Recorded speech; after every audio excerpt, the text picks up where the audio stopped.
everyone. So today, as Sean said, I'm going to be talking about how we at Subatomic use or created a custom pipeline to bring our 3D content to mobile games. I think a lot of people overlook the power of 3D Studio Max and how it can be used and leveraged to create amazing 2D content. So a little background about myself before I jump into the presentation. So I'm the CEO and co-founder of a small studio, Subatomic Studios. We were founded back in 2008, and we made the hit game Field Runners. We started out as a virtual company, but we opened up an office like mid of 2010. So the titles we released, Field Runners, of course, Tinkerbox, which was an Autodesk project that we did for them, which was very different from the Field Runners title because it was mostly done in 3D instead of 2D. And we have a really, really cool new title that'll be coming soon that we're really, really excited about. For this presentation, I'm going to be showing off some of the assets from Field Runners just because we didn't announce that new title yet. But it's going to be using the pipeline that we currently are using today. So just a really quick glimpse at what the game is about. Gonna shut off the sound here. I'm not going to play this whole video. But so Field Runners is a tower defense game. It's kind of like a simplified real-time strategy game where your goal is to build a maze of towers, and you're just trying to hold back the oncoming horde of soldiers. So it's a pretty simple game, and it works very well with the touch interface. And when we were setting out to build this game, our ultimate goal was to create a very 2D looking style, but we wanted to use 3D assets because we knew that the amount of time that it would take to build all the content that the game would need would have been way beyond our budget and our time for the time that we were planning to build the project. So let's jump right in. Okay, so why use 3D assets for a 2D game? There were a lot of motivations for us to use 3D, like I kind of briefly touched on. You can still achieve a 2D look, even though you're using 3D assets. And like, I mean, for many of you who are already familiar with 3D Studio Max, I mean, you're probably already familiar with how powerful of a render it is and like all the different things that you get for essentially free. So we knew that, like, we set out for a particular art style, and we knew that 3D Studio Max would be able to deliver what we were shooting for. So creating animation, even though the cost of building assets, so concepting those assets, modeling those assets, unwrapping them, texturing them, or rigging them, and then animating them, there's a huge initial cost, but creating animations and adding additional animations is a lot more cost-effective and long-term. And for us, for the type of game that we were building, it made a lot of sense. Tweaking model surface details only require texture modification. So like for us to get that exact look that we were going for, we had to do a lot of iteration on our models and our textures on those models to make sure that they fit well within the backgrounds and the environment. And so if we were to hand animate and take the more traditional route of creating a frame-based animation for a lot of our content, it would be very painful to go back and make minor adjustments to things. And so using 3D models gave us a lot of additional leverage and additional freedom to kind of experiment with different things.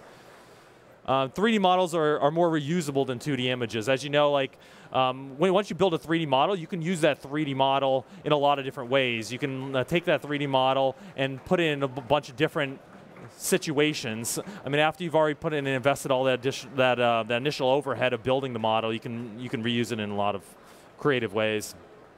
And I think this particular point here is, I think, overlooked by a lot of people. But so what we found was when we built this Field Runners for mobile, originally it was designed for a much larger scale platform. It was made for like a higher resolution device, and then what we saw when we were taking that and bringing that to the small screens that most phones kind of use, we found that like the detail that we needed on a high resolution display was too much and made it too noisy for very small devices. So when we're using 3D assets, one of the cool advantages is that we can very quickly remove a lot of detail from the textures and not have to worry about redoing the animations and recreating all the art. So at a quick glance, this is what I'll be talking about throughout the rest of my presentation. This is our art pipeline from a very high level. So we have 3 stages. The 3D Studio Max export stage, which like many of you know, anytime you're building a game, you need to get your assets out of 3D Studio Max in one way or another. Ours is a little different because of the kind of game we're building and that it's 2D. We're not actually exporting the 3D geometry, but we're actually rendering out the individual frames. We bring those frames into our Sprite tool, where we build the sprites and kind of give them some metadata that allows the engine to understand a little bit more about the actual asset than just a bunch of frames. Like we can actually assign animations, we can assign and indicate particular points on the sprite that are maybe points of interest. And then we have our doll construction phase, which kind of similar to the sprite construction phase, but it allows us to add additional gameplay relevant data like sounds, particle systems, and stuff like that. And I'll be diving into each of those in just a minute. So the first one is the 3D Studio Max export phase. And that's where we most obviously take the 3D model and create 2D images from it. Nothing here, by the way, is rocket science. I think, for us, it's very straightforward. Anybody can do this kind of thing, but for us, our goal was to kind of automate a lot of these processes so that our artists can focus on building great art and getting them in game quicker so that we can iterate and experiment with different things. So 3D Studio Max phase, again, bring a 3D model to a 2D image. We automate the tedious operation. So for our units, we have the animation of them playing in different directions. So like them running north, them running east, them running south. It'd be very painful for an artist anytime they want to make a tweak and bring that asset in game and check it out and see how it looks in relation to the whole. It'd be very tedious if the artist had to go and move those cameras around every time. So we automated that process in our exporter. So another great benefit of using the 3D Studio Max is that we're able to preserve the relevant metadata that we kind of hook up to our animations in the tool. And when I go through the video, you'll actually get to see, take a quick look at that. So like some things are like the tag position, so indicating points of interest, the orientation of the unit, and then the orientation of the actual asset itself.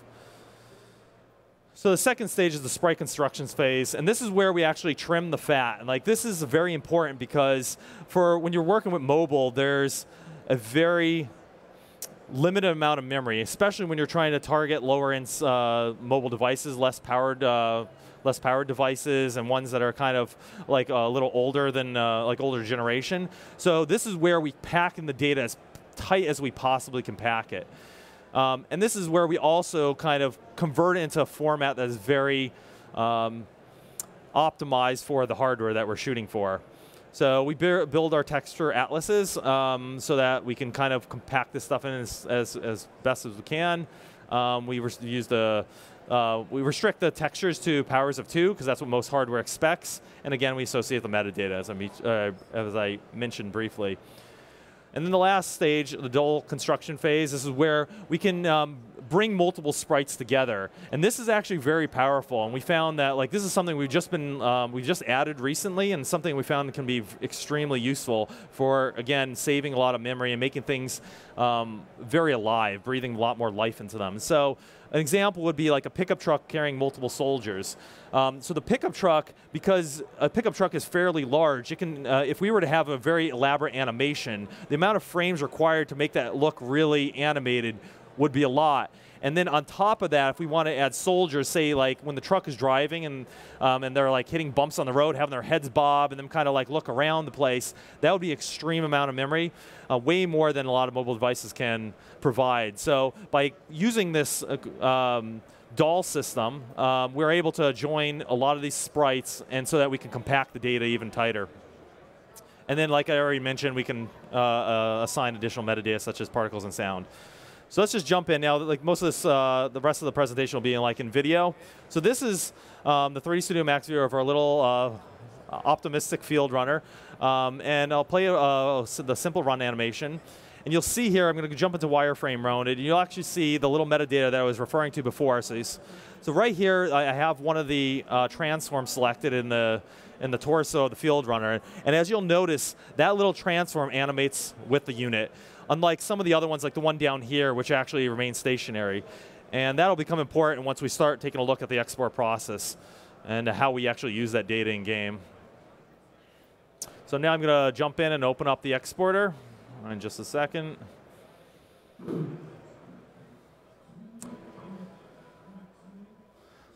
So this is our exporter. It's pretty simple and straightforward, but we have a lot of settings, again, to kind of remove a lot of the tedious operations that our artists don't have to painstakingly go through that are very error-prone for us. So we export units a little differently based on the type of unit that they are. So for like enemies, for example, like the camera, like we want to export their animations running in different directions. So essentially all we want to do is move that camera 90 degrees if we want to render out a north and an east animation.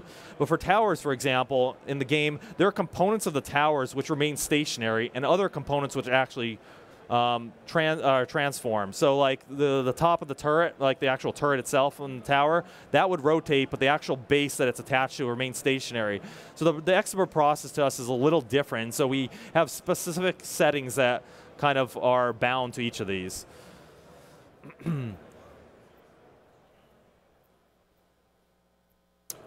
Okay, so the meat of the exporter falls in where like where we define our animations and those tag points that I touched on. So here in this simple example, all we have is a run animation, and I don't want to spend a whole lot of time jumping into a very complex animation, so I'm just going to use this as the example. But here we can add, if we had a max file and we had a ton of animations listed back to back, this allows us to like batch all our stuff. And so all we have to do is hit a button and let it run, and when it's done generating all the output files, then we can just pull those into the game.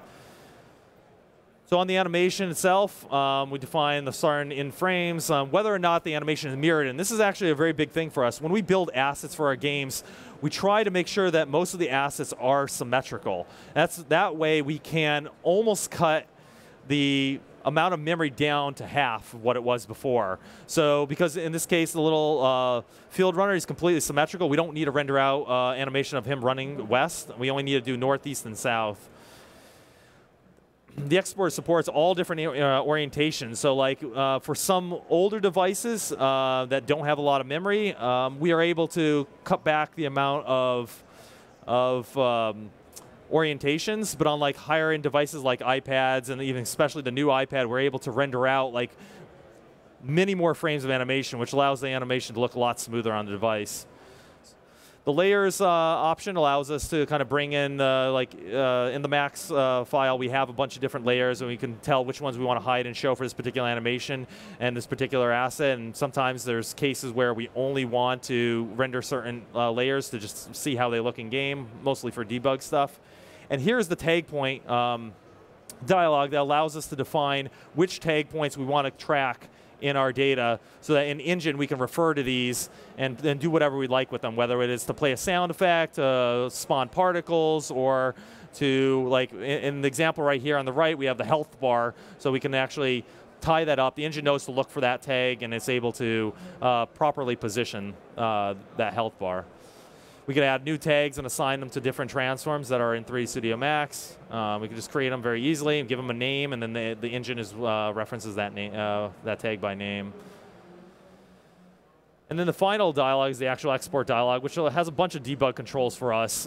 But we're able, also I kind of just ignore this step, but we can also save these files out and reuse them for different assets later so that our artists don't have to go through and reassign all this stuff every time they want to export an asset. So here's the export dialog. We can skip frames of animation, and we can preview it. We can do a lot of things that kind of allow us, because rendering these things can take a very long time, and so we want to try to trim them down as much as possible in development when we just want to test one or two different things. So here's the actual animation being rendered out. I'm not going to go through the whole thing. I'm just going to jump through this a bit because it takes quite a while. That's the north animation. Here's the east animation, and then the south animation. As you'll see, we actually don't render out a west animation because we know that we can just mirror the east animation.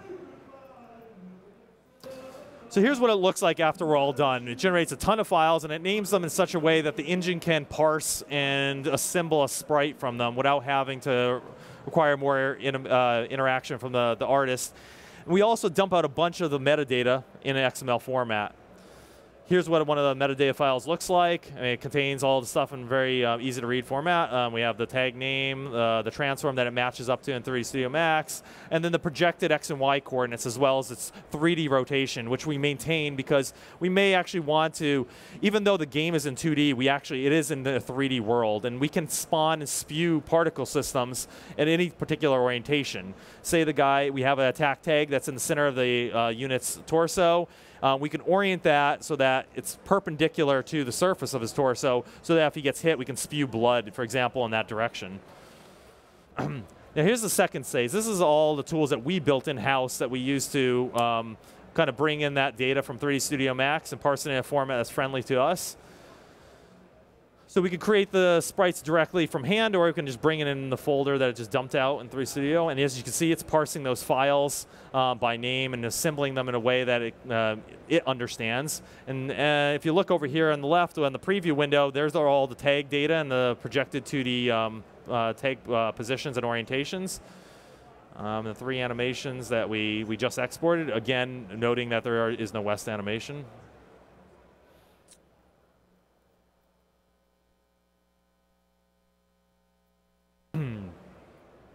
And here we can also assign additional tags if we wanted to, like in 2D space. But it's a lot easier just to bring that in from 3D because then the file is saved that way.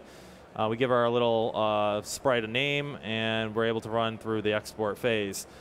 Here's where we define the actual texture resolution, which is, again, different from device to device. Some devices that can support larger textures we can use here to kind of minimize the amount of overhead of reading a bunch of files individually. And we also have this one setting here where I think a lot of people have seen this in games that they've played in the past, a lot of 2D games where you see like bleeding on the edges of sprites. Generally, it's because of one frame of animation bleeding into the other. And that's because of like limitations in hardware and then how they implement like their interpolation, like when they minify and magnify textures. So this is like a setting that our artists will toy with to try to get just the right setting so we don't see any kind of artifacting when the game is running. We also are allowed to, we also have the ability to define how these textures are packed and how they get cropped. And here we just use the upper left pixel of the image. When we were baking out those textures, if you remember from the export phase, they were very large images. They had a lot of dead space around them and a lot of dead padding. We use, at this phase, is where we actually look at the upper left pixel, and we use the color of that pixel to crop the entire image. So we'll run through the export, and you'll see here like it's doing some analysis and trying to find the best way to actually pack in these sprites to most efficiently utilize the texture space. And there it goes. And so it's trying to use the texture size that I defined. I gave it a 512 by 256, and that's what it's using here. But when it sees that there's not enough frames to fill a 512 by 256 texture, it's able to crop it down to a 256 by 256. We got this output screen, which is very handy for the artist to look at after the fact, because then they can see where they may have some freedom, or they may be able to optimize even better. As you saw in that last texture, I'm going to actually jump back for a second. Here, there's a lot of dead space. There's a lot of dead space in texture. The system couldn't find a better way of packing that image down because it's using more than 50% of the texture, and it tries to reduce the textures by half, and it just couldn't find a good size. But this tells our artists when they look at this, well, I actually have a little bit more space to work with, so I can either add in another a couple more frames of animation, or I can add in more orientations or more variety in the animations. So the output, as you already saw, these are like the two textures, and like this doesn't look like a whole lot, but like most of the units in our games will have anywhere from 300 to over 1,000 frames of animation, and that's a lot of data. And so like every little bit counts. By adding one additional pixel of padding, we add so much more memory. And so we're very, very careful on like exactly how we go about creating these animations and packing them in. And here's what one of the metadata files looks like. It has all the tag point information here, the names of the tag points. It's in a very easy to read format, so we can easily debug at runtime or when where we see issues in the game. And then just all the additional tag point information that goes along with that tag point table. Okay, the last phase, this is a very quick phase. This is where we actually bring in an engine, and this is our in-engine view. And so here's where we load that data that was just exported in the sprite itself. And as you can see, it's the same thing as we saw in the last tool, but this is actually using our in-engine renderer. And this is where we assign stuff like the default animation. So when the unit is spawned in game, like what animation does it start played by default? It's like all that gameplay relevant stuff that is very important at runtime, and especially when you're putting in that final level of polish, so you don't see like any kind of popping or artifacting. I'm going to jump back here for just this quick second. So you can see this view direction. This is that orientation stuff that I showed you before. In the export phase, like our engine is very versatile in that it can support any amount of orientations. In this example, I just do a north, east, and south animation. And because I have that mirror flag on, it's smart enough to know that when the unit is facing in any of these directions, as I rotate this dial here, it knows, it finds the closest animation that it should play and use when it is facing in that direction. So there's the default animation set we use and default animation. Animation sets are something we also use quite a bit and we found extremely handy in our games. It's additional level of abstraction for us because like if we just had, for example, I guess a better example would be our towers where the towers have two different states. Very simply, they have an idle state when they're sitting there and they have nothing to do. And then when a unit enters their range and they choose a target, they now enter their attack state. And so they'll play some kind of attack animation. But the towers in our game also can be upgraded. And so while they're in the mid animation, you may go and choose to upgrade them. And at that point, we swap out their look. And rather than trying to get very confusing in engine and tell them to play, okay, let's play attack level 2, we actually abstract it out to animation sets where we actually can have like level 1, level 2, level 3, and then we have a run animation for each of those animation sets, and an idle animation, attack animation, so that we can swap them on the fly without even without getting really messy with naming the particular animations. Our other two tabs, so this is where we assign particles. This is actually pretty powerful because we can assign particle systems based on particular events, such as when the unit dies, or anything that any kind of gameplay relevant stuff that may happen in engine, or we can assign it to a particular frame of animation. So we can time things just right so that it looks natural. A lot of games will just like spawn in like the particle systems at the right when the animation starts playing, and then it doesn't, like a lot of people have trouble putting their finger on exactly what's wrong, but it's generally because the timing is slightly off. So here we're able to just time it exactly the way we need it to so it looks natural. And then very similarly, we can do the same with sounds based on animation frames and events. So this is what one of our doll files looks like. In the end, this is a file. It's a complex file because it references other files, but it helps abstract away some of the gameplay relevant things from the actual artistic relevant things. This is where we assign the particles and the dolls or the sprites and stuff like that. That's all I have. Thank you very much.